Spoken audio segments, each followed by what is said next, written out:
मालिक के पावन नाम का उच्चारण करेंगे। बोलो जय गुरुदेव, जय गुरुदेव,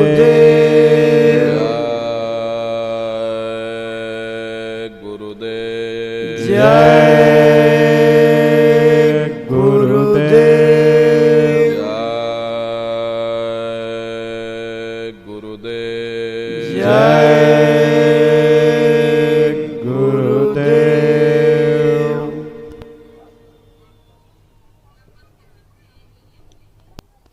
सर्वत्र विराजमान शब्द स्वरूप परम पूज्य स्वामी जी महाराज के श्री चरणों में कोटि कोटि नमन प्रणाम करते हुए इस सत्संग समारोह में पधारे हुए सभी सत्संगी धर्म प्रेमी भाई बहनों को सादर जय गुरुदेव। प्रेमी भाई बहनों, हम आप परम सौभाग्यशाली हैं कि ऐसे कलिकाल में हम लोगों को ये मानव तन, ये मनुष्य शरीर प्राप्त हुआ। उससे भी परम सौभाग्य की बात है कि मनुष्य रूपी मंदिर में बैठ करके हम लोगों को सत्संग सुनने का ये अवसर मिल रहा। सत्संग जल जो कोई पावे, मैल आई सब कट कट जावे। ये सत्संग है। ये कोई ही आया था, जो कुछ करना था अभी करना था। लेकिन प्रेमी भाई बहनों, अब पछताए होत क्या जब चिड़िया चुग गई खेत। महात्मा प्रेम से जीवों को समझाते हैं कि भाई देह और ग्रेह सब झूठा, भरम में काहे को खपना। ये घर बार हमारा अपना नहीं, ये पराया देश है, ये सराय खाना है, ये मुसाफिर खाना है। ये शरीर भी तुम्हारा अपना नहीं है, ये भी काल का पिंजरा है, किराए का मकान है, पराया मकान है। किसी को 40-50 साल के लिए मिला और किसी को 80-90-100 साल के लिए मिल गया। जितने जितने श्वास उस मालिक ने बख्शे हैं, उसे भुगतने के बाद में हमें शरीर को यहीं छोड़ जाना। श्वास दुधारा नित्य ही जारी, एक दिन खाली चाम।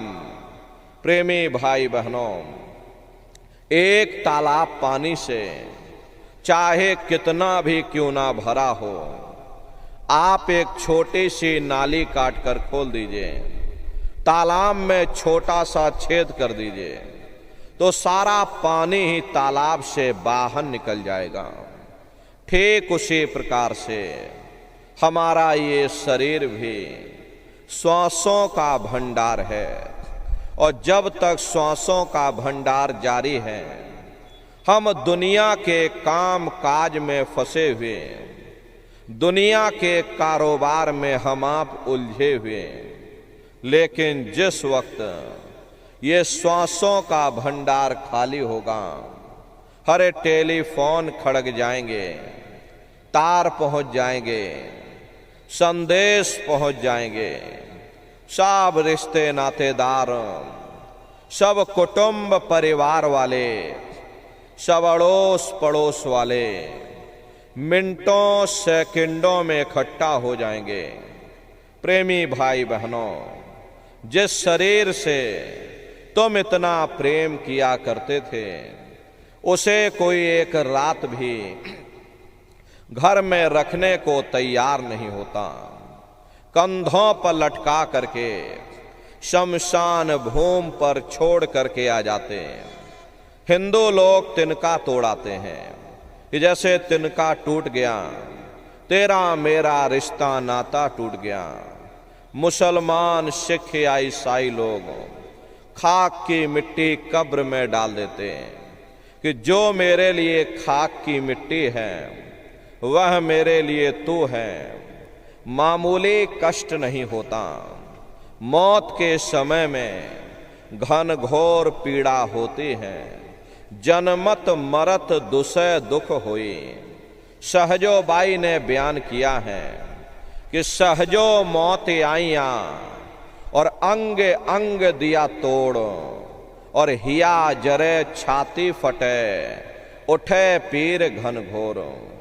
गुरु महाराज सत्संग में फरमाते थे कि जैसे 1,00,000 बिच्छू एक साथ मिल करके हमारे शरीर पर डंक मारें, उससे भी लाखों करोड़ों गुना ज्यादा मौत के समय में दर्द होता है।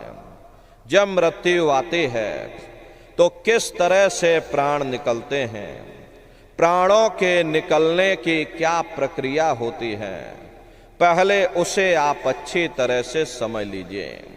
सिमटत भास श्वास उठ जावे और प्राण पति जम सिमट समावे, उस समय हमारी ये श्वासें रुक जाती हैं, शरीर की चेतना पीछे सिमटने लगती है।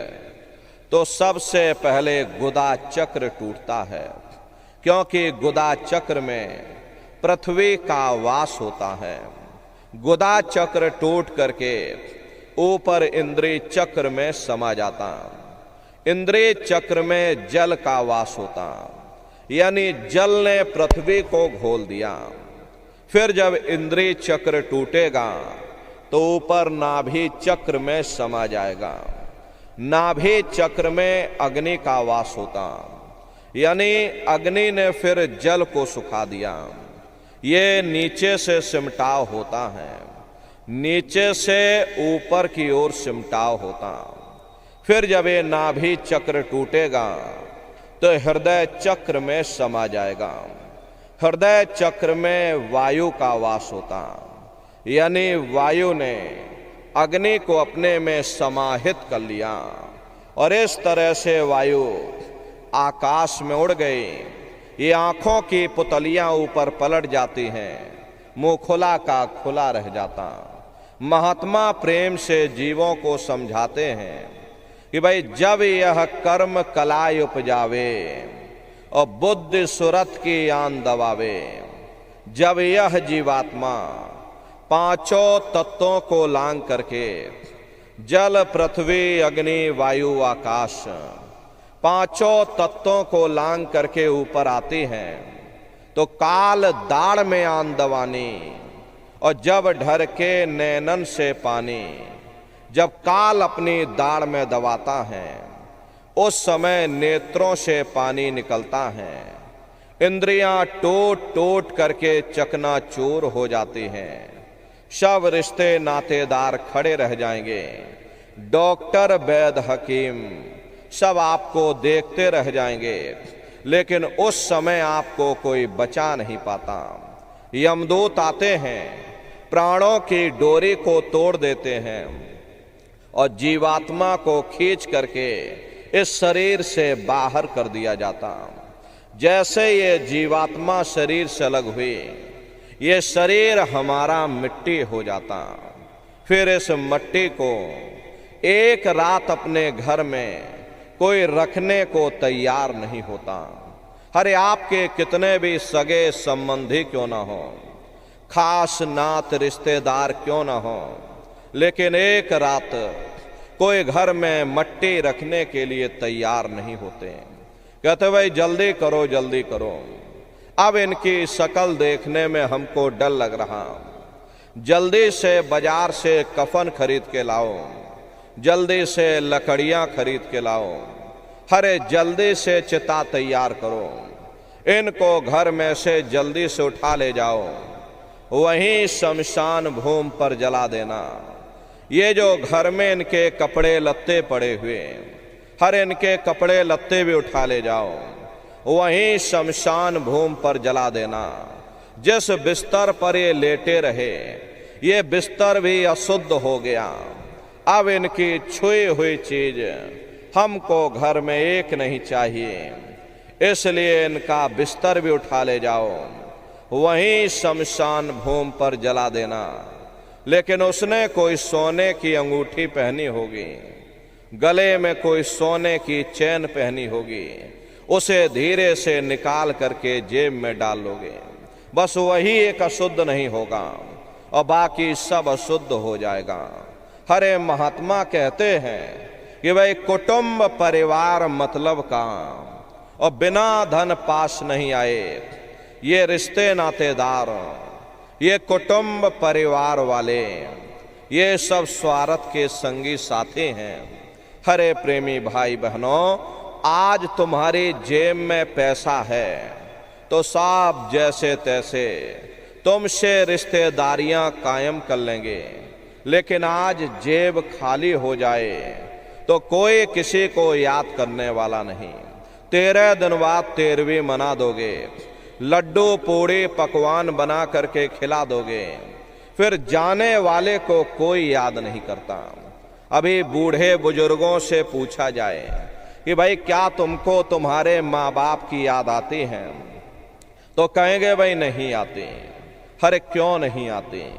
तुम्हारे माँ बाप थे, तुमको पाला पोसा बड़ा किया, खुद बेचारे भूखे रहे होंगे, तुम्हारा पेट पाला होगा, तुमको तुम्हारे माँ बाप की याद क्यों नहीं आती? क्योंकि तुम्हारे सामने तुम्हारे लड़के बच्चे हो गए, तुम्हारे नाती पोता पंती और संती हो गए, इसलिए तुम अपने माँ बाप की यादों को धीरे धीरे भूल गए और नई यादों में धीरे धीरे बस गए। ऐसे ही प्रेमी भाई बहनों, एक दिन सब तुमको भी भूल जाएंगे, कोई किसी को यहाँ याद करने वाला नहीं। ये कहानी तो शमशान भूमि पर समाप्त हो गई, लेकिन उधर देखो क्या होता। तुम्हारी जीवात्मा को ले जा करके ऊपर धर्मराज की कचहरी में पेश कर दिया जाएगा। वहां पलक झपकते ही तुम्हारे अच्छे और बुरे कर्मों का हिसाब किताब हो जाएगा। धर्मराज तुमको सजा सुना देंगे कि ले जाओ इनको फलाने नरक में डाल दो, क्योंकि मैंने इनको मौका दिया था। जब ये माँ के गर्भ में उल्टे लटके हुए थे, सिर इनका नीचे था और पैर इनके ऊपर थे, उस समय इन्होंने मुझसे प्रार्थना की थी कि हे मालिक, मुझे एक बार मौका दे दो, मुझे एक बार ये मनुष्य शरीर दे दो, हम भजन करेंगे, भक्ति करेंगे, हम अपनी जीवात्मा का कल्याण करेंगे। तो मैंने इनकी प्रार्थना को स्वीकार कर लिया और इनको मैंने सुंदर सा ये मनुष्य शरीर दे दिया और कह करके मैंने भेजा था कि भाई ये मनुष्य शरीर ये किराए का मकान है, ये तुम्हारा अपना नहीं है।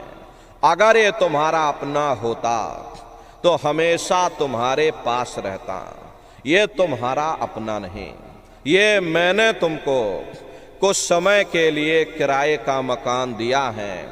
हाँ, तुम अपनी जीवात्मा को मेरे किराए के मकान में बैठा करके और मालिक की भक्ति करके अपनी जीवात्मा का कल्याण करा लेना। मैंने कुछ समय के लिए तुम सबको ये किराए का मकान दिया है।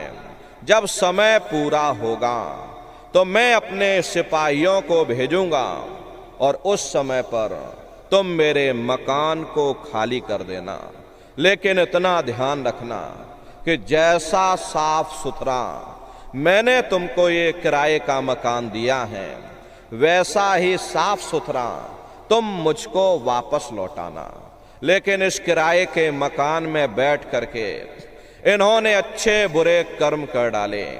मेरे किराए के मकान को इन्होंने अपने कर्मों से गंदा कर दिया, इसलिए कर्मों की सजा इनको मिलेगी। ले जाओ इनको फलाने नरक में डाल दो।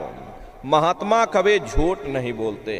हरे महात्माओं ने जब साधना किया, साधना करके जब ऊपर गए और ऊपर जा करके जब उन्होंने नरकों का हाल देखा, तो हमारी आपकी जानकारी के लिए उन्होंने धर्म ग्रंथों में लिख दिया कि लोह के खंभ तपत के माही, और जहां जीव को ले चिपटाएं वहां लोहे के खंभे अग्नि से धधक धधक कर लाल हो रहे।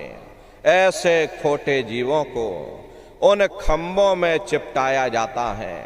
जीव हाय हाय करके तड़फता है, तड़फ तड़फ जीव जुलम बुखारी, और तपत खंभ दुख उपजे भारी। असहनीय वेदना होती है, असहनीय दुख दर्द होता, जीव वहां रोता और चिल्लाता रहता। लाखों लाख जोजन मील तक तुम्हारे रोने और चिल्लाने की आवाज जाती है, लेकिन प्रेमी भाई बहनों, वहां कोई तुम्हारी पुकार सुनने वाला नहीं, कोई तुम्हारी दर्द भरी आवाज को सुनने वाला नहीं। महात्मा समझाते हैं कि भाई नर के अनेक और हैं, कहाँ लग कहूँ बखान, और दुख भोगते यह जीव जो जाने जो भोग समान। कहते भाई एक नरक नहीं, ऐसे वहां पर अनेकों अनेक नरक बने हुए, अलग अलग खोटे पाप कर्मों के वहां पर अलग अलग नरक बने हुए। ये जीव अपने अपने कर्म के अनुसार उन नरकों की यातनाओं को भोगता रहता। प्रेमी भाई बहनों, कुंभी नरक निदान यह है, और पड़े जीव जग जाए, और सिर समेत डूबा रहे सदा नरक के माही।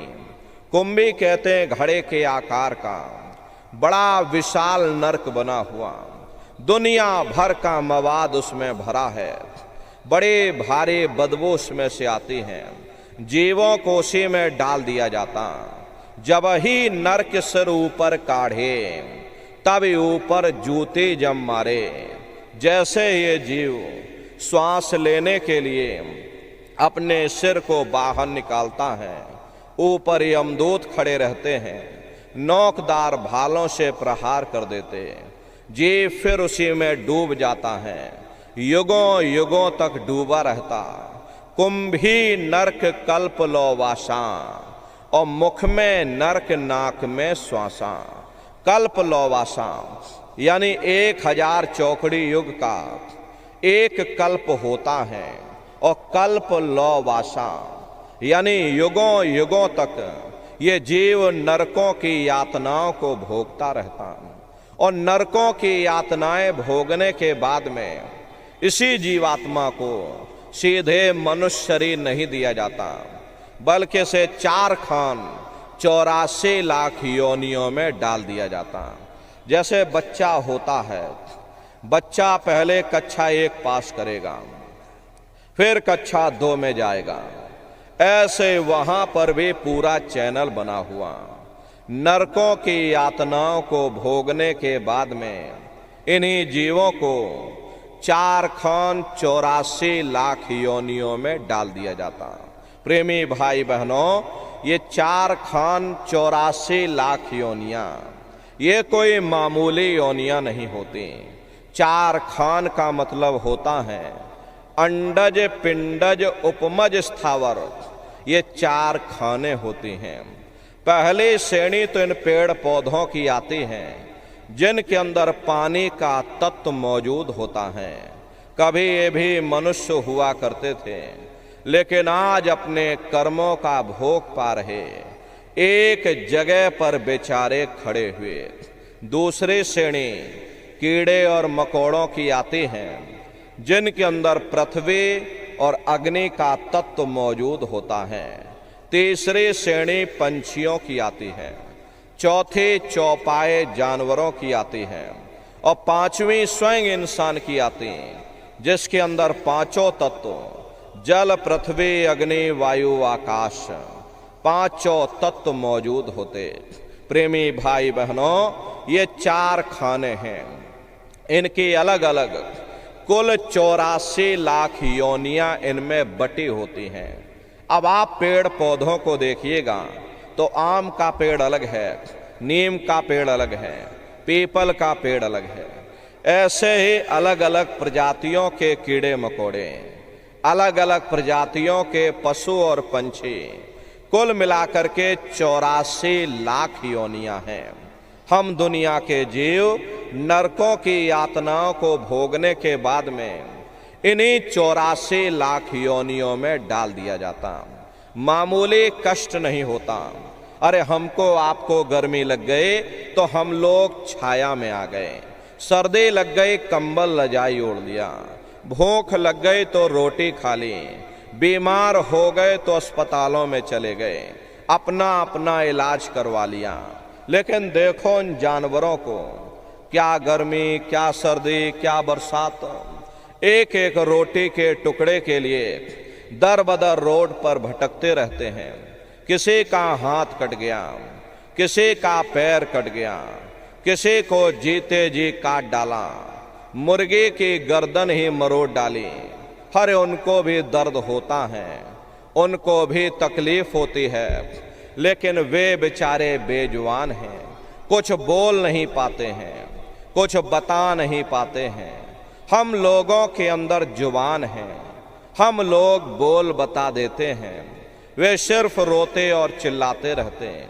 कौन उनकी पुकार सुनने वाला, कौन उनकी दर्द भरी आवाज को सुनने वाला, कौन सी अदालत में जाकर के वे बेचारे दरवाजा खटखटाएं, कौन मजिस्ट्रेट उनकी फरियाद को सुनेगा।